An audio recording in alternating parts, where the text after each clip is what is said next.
agenda eenkant toe sal skuif, Vader, en dat U sal oorneem. Ons is in U hande vanmôre. Ons wil aan U die lof en die eer en die aanbidding bring, want U is waardig om geprys te word. Dankie, Here. Dankie vir dit wat U binne ons geplaas het. Dankie vir dit wat U vir ons doen. Dankie dat U met ons is, dat U binne in ons is, dat U rondom ons is. Ons eer en ons loof U heilige naam daarvoor. Amen.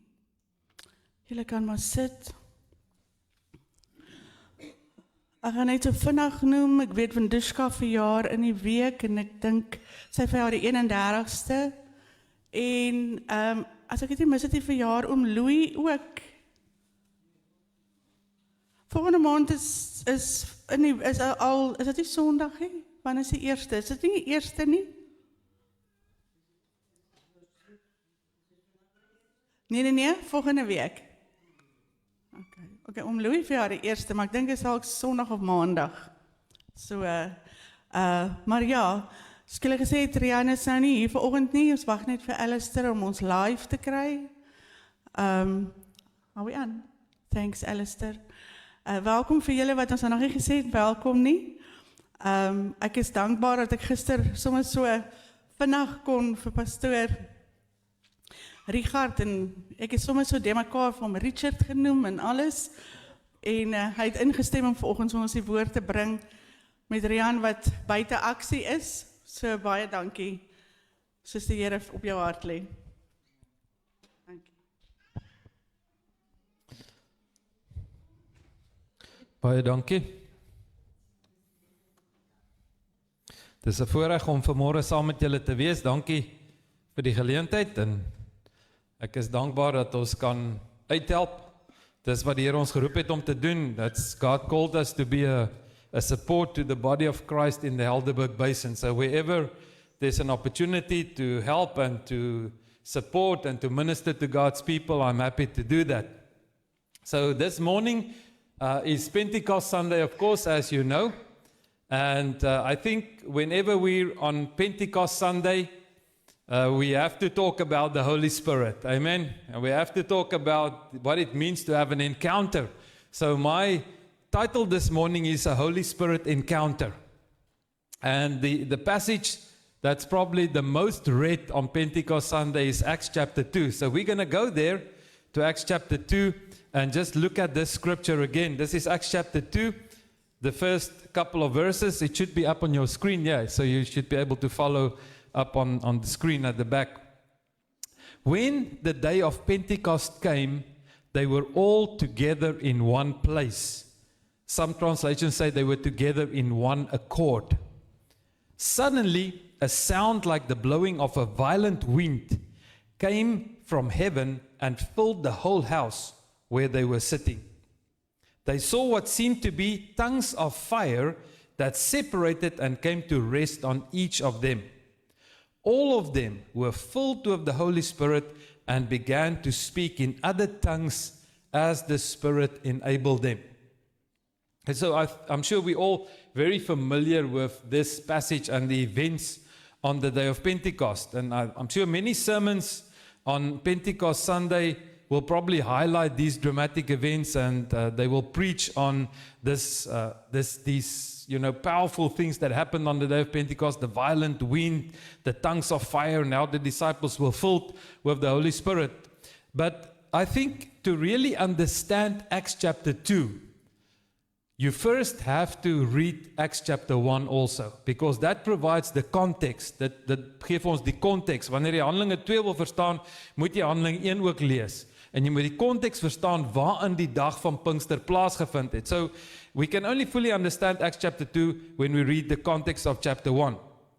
What we see and need to see is that God's people needed a time of preparation for this Holy Spirit encounter that we see on the day of Pentecost. And we only really understand this time of preparation when we look at what happened in Acts chapter 1. So we're going to just have a quick look at that. There are two very important parts of this preparation that had to take place for the day of Pentecost. The first one is there had to be a time of teaching and a reminder of God's promises. If you read Acts 1, we will see verse 3 to 5, we read the following. Now the he that's in this passage is Jesus, of course. It's speaking about Jesus. So Jesus, appeared to them over a period of 40 days. Now this is after the resurrection, right? Dis nou na die opstanding uit die doodheid. Sê Handelinge 1 vir ons, Jesus het vir 40 dae verskyn aan die disciples. Appeared to them for a period of 40 days and spoke about the kingdom of God. So for 40 days, Jesus gave these disciples teaching on the kingdom of God. And then he also said this, he says, do not leave Jerusalem, but wait for the gift my Father promised, which you have heard me speak about. So he reminds them of the promise that God had given, that ek sal julle nie wees agterlaat nie, I won't leave you orphans, I'm going to send you the Holy Spirit. All of these promises that Jesus gave them while he was with them about the one that would come after him, and it's better that I leave because one is going to come, the Holy Spirit is going to be a comforter, is going to be your guide, he's going to teach you all these things, and he gave them all these promises. Now he reminds them of these promises, and then he says, in a few days, you will be baptized with the Holy Spirit. That's what Jesus promises them. So there was this time of preparation, a time of teaching, and a reminder of God's promises. That's the eerste ding. The second thing that had to happen in this time of preparation was there had to be a period of intense prayer. Because we read about this in verse 14 of Acts 1, they all joined together constantly in prayer. Now, who are the they? If you read Acts 1, you will see that they are referring to here are 120 believers that gathered in the upper room.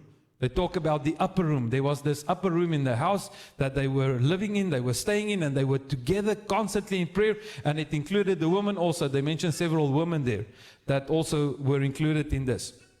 Now, verse 5 mentioned a few days. Jesus said, in a few days, you will be baptized in the Holy Spirit. So, what period was this few days that Jesus talked about? Now, to understand this, we need to look just at the numbers. Jesus, the word told us, he taught them about the kingdom of God, appeared to them for 40 days. So for 40 days, he appeared to them teaching the kingdom of God. Then he told them, go and wait for a few days in Jerusalem for this promise of the Holy Spirit. And then on the day of Pentecost, which is how many days? After the resurrection? 50 days. No, 50 days. Pentecost, 50 days. Penta is 50. So 50 days after the Passover event, the crucifixion, the resurrection, 50 days later, we have the day of Pentecost. So 40 days, Jesus on the earth, and then he says, I'm going now, I'm leaving you, but wait for the Holy Spirit, and then on the day 50, the Holy Spirit comes. So this means that for a period of 10 days, they were waiting in Jerusalem in the upper room, constantly in prayer. 10 dae was hulle konstant in gebed. Dit was deel van die voorbereiding. 10 dae van konstante gebed, constant prayer. Now, it's interesting, this number 10 is actually significant because the number 10 is a number of completion. That's what it means, the number of completion. So there had to be a time of preparation that had to come to completion before the Holy Spirit could be poured out. This was a time of completion, completing, preparing this time. For 40 days, they had received training on the kingdom of God. And think about this training was given by the resurrected Lord Jesus. Nee? Jesus wat uit die doodheid opgestaan het, gee vir hulle vir 40 dae lering oor die koninkryk. Dit moes nogal powerful gewees het. Dink jy sal nogal luister as Jesus wat uit die doodheid opgestaan het nou met jou praat? Hy kom praat met hulle, hy vertel hulle van die koninkryk. Ek dink hulle sou nogal geluister het. They really had the time of intense training. But this time of word impartation now had to be followed by a time of intense prayer to complete this preparation that God wanted to do in their own hearts, in them corporately as a body of believers. This was the first household of believers, right? These 120 believers. Corporately, something had to be prepared. And in the spiritual atmosphere, something had to be prepared. And there had to be a completeness of this preparation. so that they were ready for the day of Pentecost. We need to understand this. Now, this is also why I believe there was such a powerful expression of unity that we read about in Acts 2. If we go back to that Acts 2 scripture, it says there that when the day of Pentecost came, they were all together in one place, all together. And the tongues of fire that fell separated and came to rest on each of them. And all of them were filled with the Holy Spirit. It wasn't just 90% or 50%. Everyone, almal, was ingesluit by hierdie powerful Pentecost encounter op die dag van Pinkster. All of them were filled with the Holy Spirit. So this is important to understand. Now, as we reflect on this passage, I just want to address two theological issues quickly. I think it's important just to bring clarity on this. The first one is the issue of terminology. When I look at this Acts chapter 2 scripture, we need to understand the terminology that's used there. Now, in Acts 1 verse 5, Jesus tells the disciples they will be baptized with the Holy Spirit or in the Holy Spirit. They will be baptized in the Holy Spirit. But later in Acts, we find different terminology that's used to describe this Holy Spirit event or encounter. In Acts 2 that we just read, it says they were filled with the Holy Spirit. So Jesus said they will be baptized in the Holy Spirit. Acts 2 said they were all filled with the Holy Spirit. If you read in Acts 8, it says the Samaritans received the Holy Spirit when the apostles prayed for them. And then in Acts 10, it says the Holy Spirit came upon Cornelius and his household. So these different terminologies were used, but it's all describing the event or this encounter with the Holy Spirit. And I don't want you to get too hung up on terminology. I think we must just, not get too hung up on exactly what terminology we use. We're talking about an encounter with the Holy Spirit. That's why I use the word encounter in my title. There's an encounter that we need with the Holy Spirit. And you can also, I also like the word baptism in the Holy Spirit because, in Matthew 3, John the Baptist prophesies, he says, Jesus will baptize you with the Holy Spirit and with fire. So that's also a terminology that I like to use. But when we use filling with the Holy Spirit, baptism in the Holy Spirit, we're talking about an encounter with the Holy Spirit. And I actually believe there can be different levels of encounter with the Holy Spirit. And there can be fresh anointings coming upon your life and so on and so on. But we don't want to get too technical about that. It's about an encounter with the Holy Spirit. Amen? So are you hungry for an encounter with the Holy Spirit? Because I certainly am. And then the second theological issue that we need to address is whether we can have more than one experience or encounter with the Holy Spirit. Can we have more than one encounter? Now, there are some theologians that says when we are born again, when we become a child of God, we receive the Holy Spirit. And that's the end of it. We have no further, we don't need any further encounters of experiences with the Holy Spirit because we are born again, we receive the Holy Spirit. Now, is that true? That we receive the Holy Spirit? It's true that we receive the Holy Spirit when we are born again. Because without the Holy Spirit, your spirit man cannot be regenerated. You cannot be transformed and become a new creation. Paul says when we are born again, we become a new creation. Our spirit man is transformed by the Holy Spirit. We are born again. We become a new creation in Christ Jesus. And we also become a temple of the Holy Spirit. Right? Every born-again child of God is a temple of the Holy Spirit. Paulus sê, weet julle nie dat julle 'n tempel is van die Heilige Gees nie? Every single child of God is a temple of the Holy Spirit. So that is true. We all have the indwelling presence of God's Holy Spirit within us. But does that mean that we need no further encounter or work of the Holy Spirit in our lives? Well, we have to go to Scripture. At the end of the day, it's not my opinion or anybody else's opinion that matters. We have to answer this question from Scripture, right? Die woord van God is ons enigste riglyn. So do we need a further encounter? As I understand the Bible, it's very clear for me that the born again experience and the filling or the work of the Holy Spirit to make us a new creation is not the end of the story. There's a further encounter needed with the Holy Spirit. And we see this especially in the lives of the disciples. The lives of the disciples of Jesus is actually a very good example of how there was more than one encounter with the Holy Spirit. In John 20 verse 22, something interesting happens. This is now John 20, it speaks about after the resurrection of Jesus, but before the day of Pentecost. So this was before the day, the outpouring of the Holy Spirit on Pentecost. He says this, Jesus blew on his disciples and he said to them, receive the Holy Spirit. Now when Jesus did this, he blew on his disciples, say, receive the Holy Spirit. Do you think they received the Holy Spirit? Yes, for sure. Why would he do it if they didn't receive the Holy Spirit, right? This was some symbolic, some people say no, it's symbolic action. That they didn't need a symbolic action, that they needed an encounter with the Holy Spirit to prepare them for what was going to happen over the coming days before they finally would receive this baptism in the Holy Spirit on the day of Pentecost. And he told them, receive the Holy Spirit. But if you think about it, even long before that, when Jesus sent out the disciples to go and minister, surely he must have imparted to them some anointing of the Holy Spirit, because he says in Matthew 10 verse 1, it says this, he gave them authority to drive out evil spirits and to heal every disease and sickness. That's when he sent out the disciples, and we see that in various places, sending out disciples.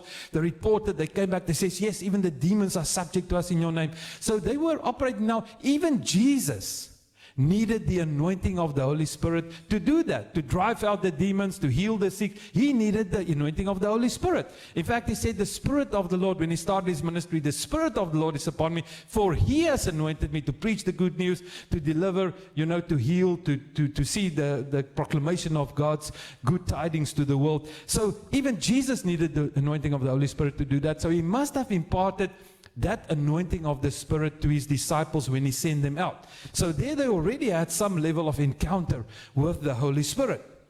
And then of course, these same disciples on the day of Pentecost, we read they were filled with the Holy Spirit. And then even more interesting, many people miss this, but not long after that, not long after Pentecost, in Acts chapter 4 we read that all of the believers were together for a prayer meeting.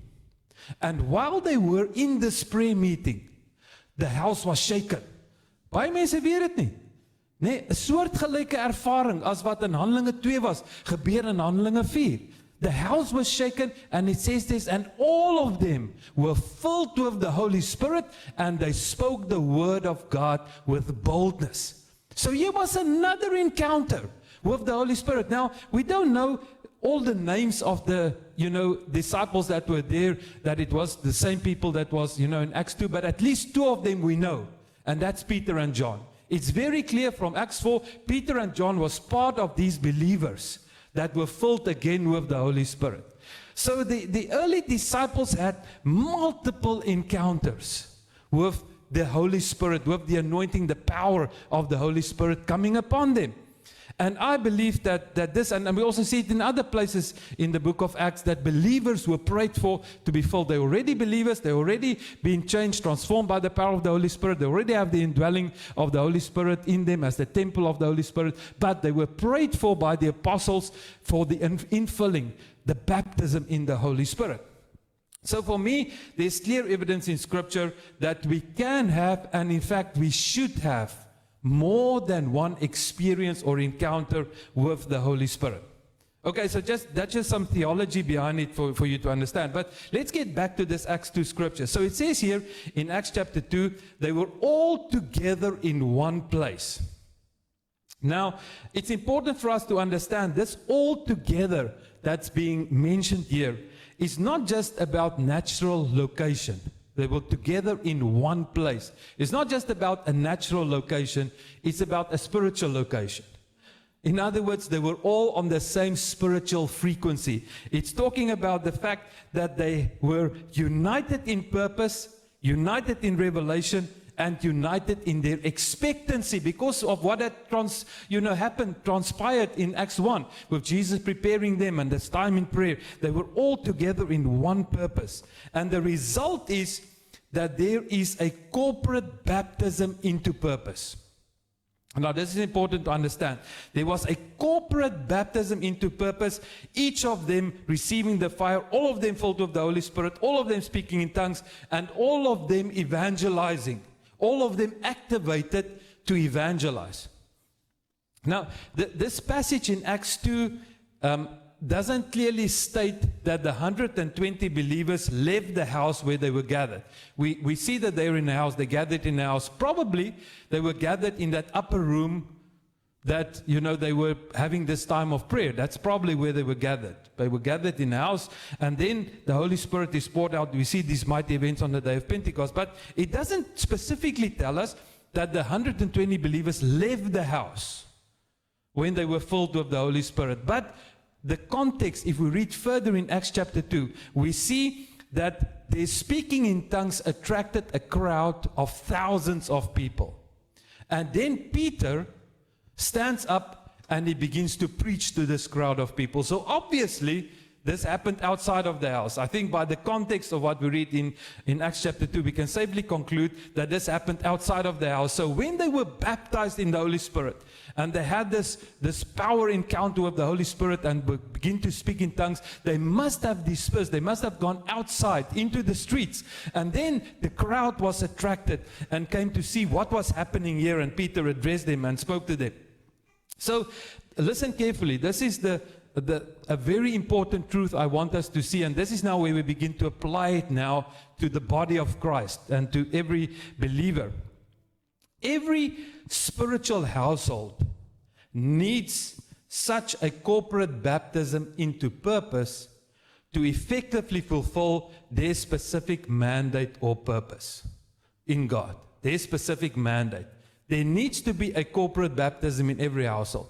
Remember, these 120 believers was the first Christian household, right? Hulle was die eerste geestelike huis, as jy het so wil noem. And it's true, throughout the ages, for every household, there needs to be a corporate baptism in the Spirit. Something needs to happen corporately for them to engage the purpose that God has for them, the divine purpose that God has, the divine mandate that God has for them. So, for Shekinah, this household, Shekinah household, God has a specific mandate for you. There's a specific mandate in God's heart for you as a body, as Shekinah, in the Helderberg Basin. It's part of God's plan, His larger kingdom plan for the Helderberg Basin. Every household in the Helderberg has a specific mandate within the bigger plan. There's some things that you can do because of the anointing that's on you, the anointing that's on your pastor, the calling that's on your pastor, the calling that's on your life. There's some things you can do that another household cannot do. God has assigned it to you to do. That's a specific mandate that He has for you. So, for you to come into this mandate, there has to be a corporate baptism. It's part of God's plan. In fact, my prayer for every ministry, like I said, one of the specific dimensions of calling God has placed on us is to minister to the larger body of Christ, to be a ministry of helps to the larger body of Christ. So I regularly pray for the church in the Helderberg Basin and for different ministries in the Helderberg Basin. And whenever I pray for the ministries in the Helderberg Basin, I pray for them that they will find and align with the specific mandate that God has given them. There's a specific metron and mandate, a field God has given you to work in. And the mandate is given you, and that you will come in alignment with that mandate within the larger context of advancing God's kingdom in the Helderberg Basin. So, and something else we need to understand in this is, just like with this first household, these ex-believers, this mandate requires, first of all, an impartation of living word. Because that's what happened to this first household. They had 40 days, Jesus giving them training in the kingdom. There was an impartation of living word. Secondly, there has to be intense prayer. We have to pray these things through, just like the first household, the ex-believers did. And then thirdly, we definitely need a power encounter with the Holy Spirit. Amen. It's not by might or power, it's by the Spirit. We need a power encounter with the Holy Spirit to fulfill the mandate that God has given us. And I believe all of these elements are already at work in Shekinah. Do you agree with me? There's an impartation of living word. There's prayer. I hope there's prayer. I know there's prayer. There's prayer, there's an intense seeking of God's face to pray these things through, to say, Lord, bring us into our mandate that you have given us. And then there's definitely a working of the Holy Spirit in your midst. So my prayer for you, this, and what I want to bless you with this morning is that there will be an increase of this, an increase in every dimension of this, a deeper impartation of word and a deeper engagement of the impartation of word that's already coming, and a deeper level of prayer and seeking God's face together, and then definitely also a greater encounter with the Holy Spirit to empower you for this mandate that God has given you. Right, so that is the corporate mandate. Now, if we think about this first household, these Acts believers, they were given an incredible mandate. And their mandate was to give birth to the church. That was their mandate. This first group of believers, this first household that we read about in Acts 1, 120 believers, their mandate was, you must give birth to the church in the earth. That's an incredible mandate. We read this, more about this when we read further in Acts chapter 2 from verse 5. It says this, now they were staying in Jerusalem, God-fearing Jews from every nation under heaven. Note this, every nation under heaven. There were God-fearing people there. When they heard the sound, the crowd came together in bewilderment because each one heard their own language being spoken. We hear them declaring the wonders, the mighty deeds of God in our own tongues. That's what they say. And if you read the passage, we don't have time to, we didn't bring all of that in. But when they say these different languages that was, or nations that we hear, they actually give a list of all of these different nations across the face of the earth that these people were from. And then it says, these people came together and they say, we hear them declaring the wonders, the mighty deeds of God in our own tongues. Now, the scripture is not clear on this. But this is my thinking, is that the sound that attracted the crowd was not the sound of the wind that filled the house. It was the sound of 120 believers that spilled out of the house and started declaring the wonders of God in these different languages. Because we read, the crowd came together because each one heard their own language being spoken. So that's just my own thinking, is that's what attracted, that's what they heard was the sound of the tongues being released, the heavenly language being released. And it's important that we don't miss the prophetic dynamic of this passage. In verse 5, as we saw, it says that there were people present from every nation under heaven. So what happened was a sound from heaven was released. The sound of the mighty wind, the sound of the Spirit, the sound from heaven was released, and then it produced a sound in the earth that impacted every nation under heaven.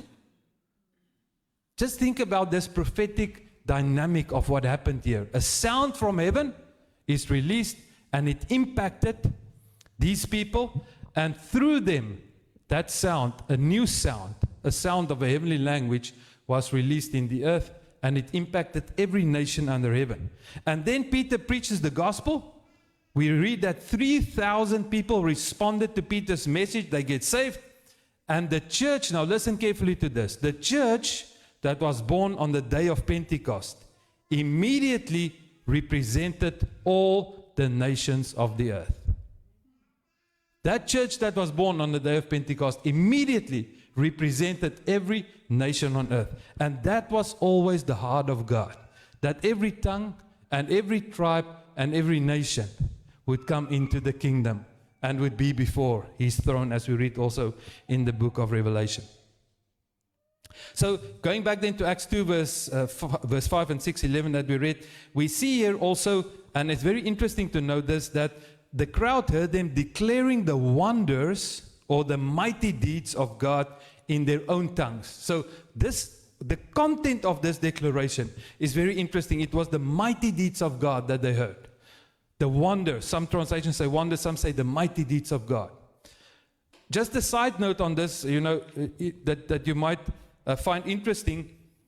There's a question, a theological question. Was the miracle in the mouth of the 120 believers that spoke? In other words, did the 120 believers speak different languages?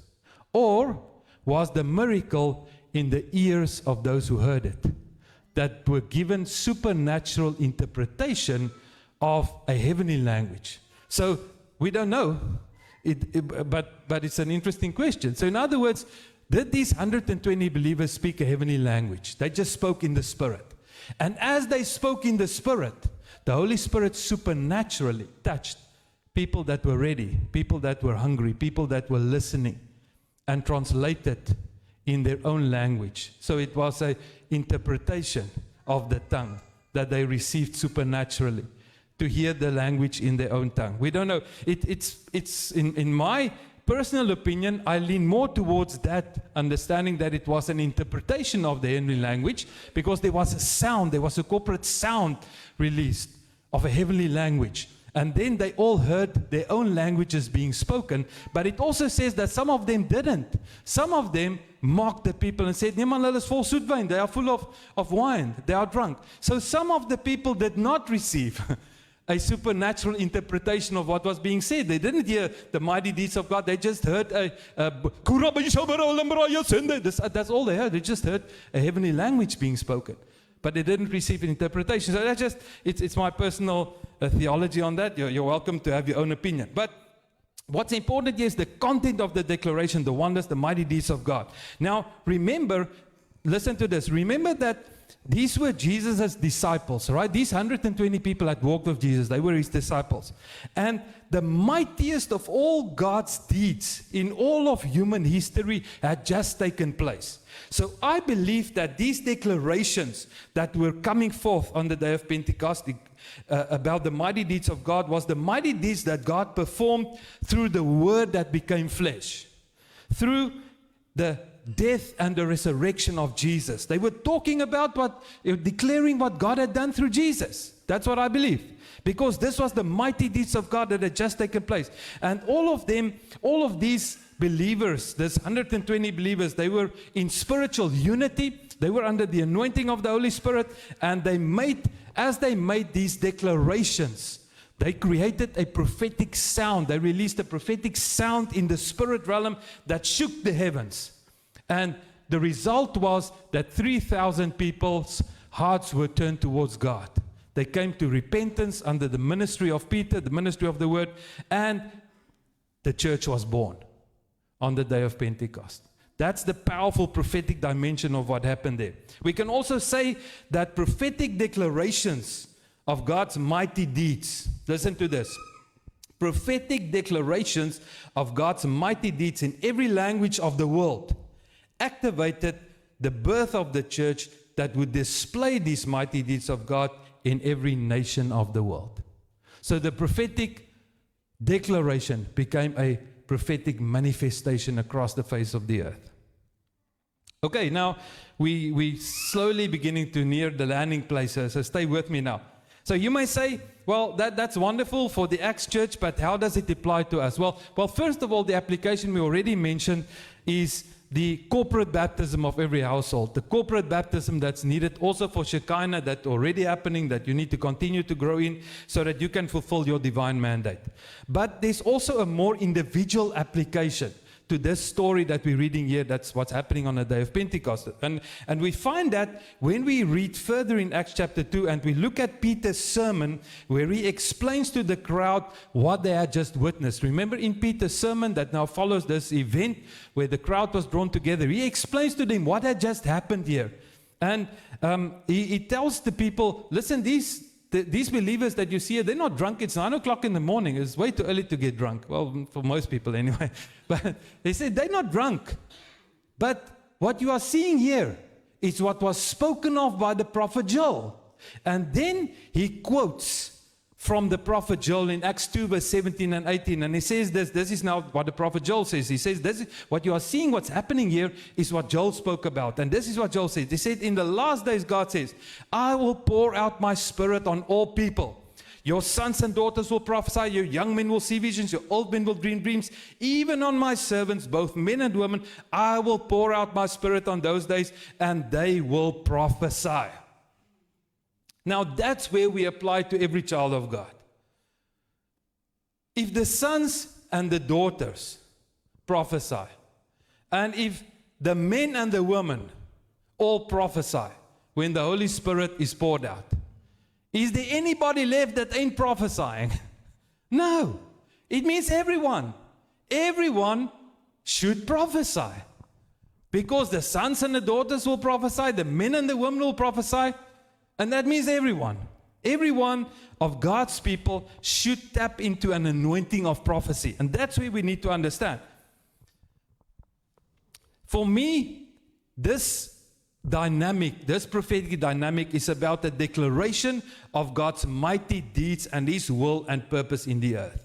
Because remember now, we're not talking now about prophetic as predictive prophecy or the office of a prophet or even the gift of prophecy in the church. I will just explain that just now. I hope we've got time. Just quickly, explain that more clearer. But we're talking here about a proclamation, a prophetic declaration, a proclamation, because he's referring to what happened on the day of Pentecost. He was referring to what just happened when all of the disciples, the 120, were speaking in tongues, declaring the mighty deeds of God and the wonders of God. And as this proclamation came forth, there was a powerful move of the Spirit to turn people's hearts towards God. And that's the dynamic of the prophetic that we're talking about here, that every child of God should tap into the prophetic in the Spirit, where they bring a declaration of God's mighty deeds and wonders into the earth, and prepare the way for a move of God's Spirit. And also know the role of tongues in this prophetic aspect of this aspect of prophetic proclamation. They use tongues. It happened with tongues, speaking in tongues. And I also believe that there's a prophetic decree of God's word that's very much part of this level of the prophetic that every child of God should tap into.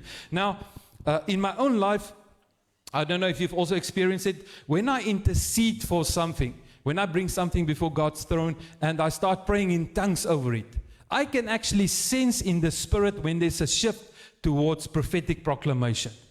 I'm speaking in tongues, I'm praying in tongues, but there's also a prophetic proclamation that's taking place. And then often with that will come reminder of Scripture, of word. And God would remind me, the Holy Spirit would remind me of a specific word, and I will bring it in with that prayer in tongues. I will declare the word also. I bring a decree of the word of God over that situation, and then I'll maybe shift back into tongues and bring a prophetic proclamation in tongues, and then bring another scripture. So that's how I pray when I pray over specific situations. I believe that's the dimension, that dynamic of the prophetic that we are talking about here. When we say if we receive the gift of tongues, I would encourage you to be hungry for that, because we're not talking here about tongues, in a formal setting. It's about a prayer, praying in tongues, the tongues that we use as a prayer language. So let me just clarify this also. I quickly want to look at 1 Corinthians 14, in case you say my theology is messed up. Just want to clarify for you. 1 Corinthians 14, let's look and understand the difference. Let's distinguish between tongues as one of the Holy Spirit gifts to bring a prophetic word in an assembly, and tongues as a prayer language, which includes also prophetic proclamation of God's purposes. So in 1 Corinthians 14, Paul brings about this issue of tongues as a gift within the assembly. He talks about this, and he says in verse 1, he says, follow the way of love and eagerly desire spiritual gifts, especially the gift of prophecy. Now, some people, when you talk about the gifts of the Spirit, they will say, yeah, but 1 Corinthians 13 say love has replaced the gift of the Spirit. No, rubbish. You've made the classic mistake many people make when they mess up Bible interpretation. You stop reading. Just read on. Finish chapter 13 and then read chapter 14 verse 1 and understand what it says. Follow the way of love and eagerly desire spiritual gifts, especially the gift of prophecy. It's not a either or, it's a both and. Yes, it operates within the context of love, but the gifts has to operate in the body. And then it says, then Paul goes on to explain to the Corinthians how to use tongues for prophetic declaration or prophetic messages in an assembly like this. Maybe the Corinthians, they were a bit of a disorderly bunch. Maybe the guys were just popping up and started speaking in tongues and there's no interpretation. It was a bit of a mess. So Paul gives clear direction. But what I want you to see here also is he mentions tongues that is not meant for the public assembly, that's meant for a prayer language. And we see examples of this. For example, verse 2, he says, anyone that speaks in a tongue does not speak to men but to God. That's the prayer language. It's a tongue that doesn't speak to men, but speaks to God. It's a prayer language. He who speaks in a tongue edifies himself, but he who prophesies edifies the church. So when you speak in a tongue in your private setting, you are edifying yourself. But when you come into the assembly, when you speak in a tongue, it must be interpreted so that it edifies the church. I thank God, this is what he says in verse 18 and 19, I thank God that I speak in tongues more than all of you. This is what Paul says. But in the church, see, he distinguishes. I speak in tongues more than all of you in my private capacity. But in the church, I'd rather speak 5 intelligible words to instruct others than 10,000 words in a tongue. You see, so you can study that 1 Corinthians 14, just to make the point that there is tongues as a prayer language, where there's also a prophetic proclamation that's part of that, as we see on the day of Pentecost, proclaiming the mighty deeds of God, proclaiming the purposes of God. But then there's also tongues that operate as a gift of the Holy Spirit within the church, and where there's interpretation. Okay, so we are closing. Going back to the Acts 2 scripture, it says in Acts 2:17-18, as we just read, in the last days God says, I will pour out my spirit upon all people. Sons and daughters will prophesy, young men see visions, old men dream dreams, both men and women. God says, I will pour out my spirit on them, they will prophesy. So it simply means that the outpouring of the Spirit should unlock prophetic DNA of God's people. If the Holy Spirit moves in God's people, there must be an unlocking of your prophetic DNA. And the prophetic is a primary sign of the outpouring of the Holy Spirit in every child of God. Dis 'n primêre teken dat jy die Heilige Gees ontvang het wanneer die profetiese DNA in jou gees losgemaak word and you begin to proclaim the purposes of God.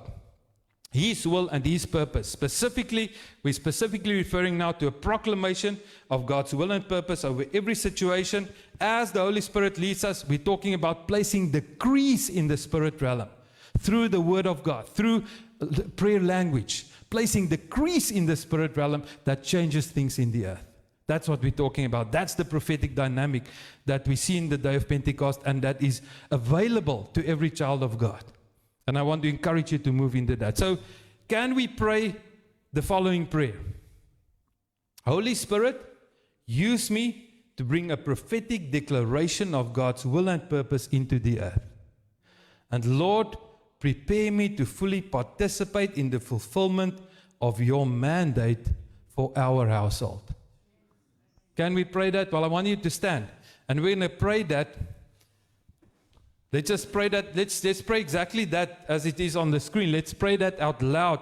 And then we're going to just go into a song where we welcome the Holy Spirit. And I want you to continue this prayer as the Spirit leads you. And just open your heart to the Lord and say, Holy Spirit, come and do this. Let's pray it out loud.